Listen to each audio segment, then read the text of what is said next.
Hello friends, hey, this is Dheeraj. Today I'm gonna teach you guys how to create MySQL database in AWS. So let's open AWS console. Go to RDS, and let's start configuring our database. Go to DB instances first. I already spin up one database for you guys, so that we will not waste more time. So just click on launch database. You need to select the free tier eligible only, right? That means it will not charge you anything. Okay, you spin up any database. Okay, so this Amazon Aura is paid version, so we'll go to the MySQL. So we'll select MySQL. So while configuring your database, you need to consider some factors. Okay, okay. So main thing is the DB engine version. Okay, so I think this is the stable version because AWS by default selected this version, so we will go with this one. And another thing is database instance class. So there are multiple classes available, but we selected the free tier. That's why it's showing only one. So this is the T2 micro instance comes under free tier, so it is giving by default selected.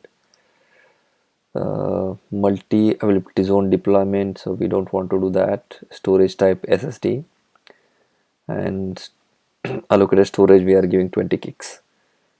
Okay, and so I'm giving instance name as test.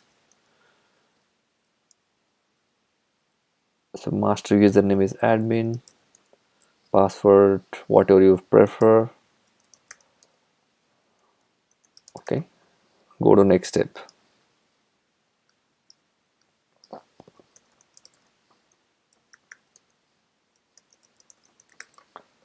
Okay, go to next step. So now before that,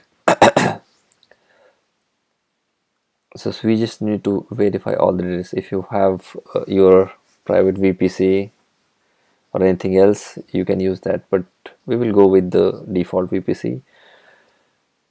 Subnet is also default. We want to do this.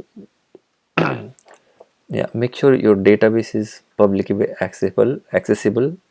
If you select as no, so it will not be accessible uh, from anywhere. Okay, so make sure you choose the option as S. Okay, and availability zone, if it will be available, you can select any availability zone, but we can select as no preference as well. Okay, so by default uh, it provided some security groups. I think I have also created some security groups, so I can select this one. So the purpose of this one is like, okay, I selected this security group, and if I want to see the what is that security group, okay, it shows is selected this security group, come to inbound traffic.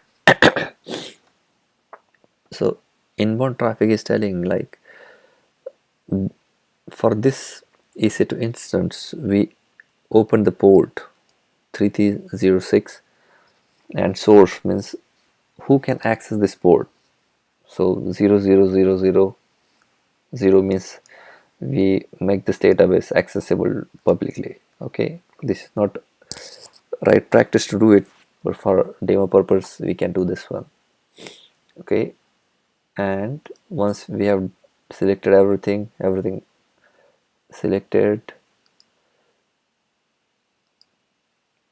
I think everything looks okay. If you want to do the backup of the database periodically, you can choose the retention period. Okay, if you want to do enable monitoring, you can do that also, and that's it. you have to click on the launch database and it will launch. Okay, so I'm not launching this now because I already launched one. Okay, so I will show the configuration what I did in this one also. If you select this one, you can see this is the endpoint of your database. So you can access your database with this endpoint. So it will tell, okay, what is your database name, what is username. Okay, it will give the some detailed information. Okay, what is the port number, what is the security group you have configured. Okay, what all subnets are available, what is VPC, whatnot. Okay, so that's it. So now your database is live and running fine. So this is how you have to create your database in AWS. Okay, so in next videos we are gonna do a deep dive how you can create a Spring Boot application and how you can deploy on AWS Elastic Beanstalk. Okay, so that's it for this video. Thanks for watching this video. Have a nice day.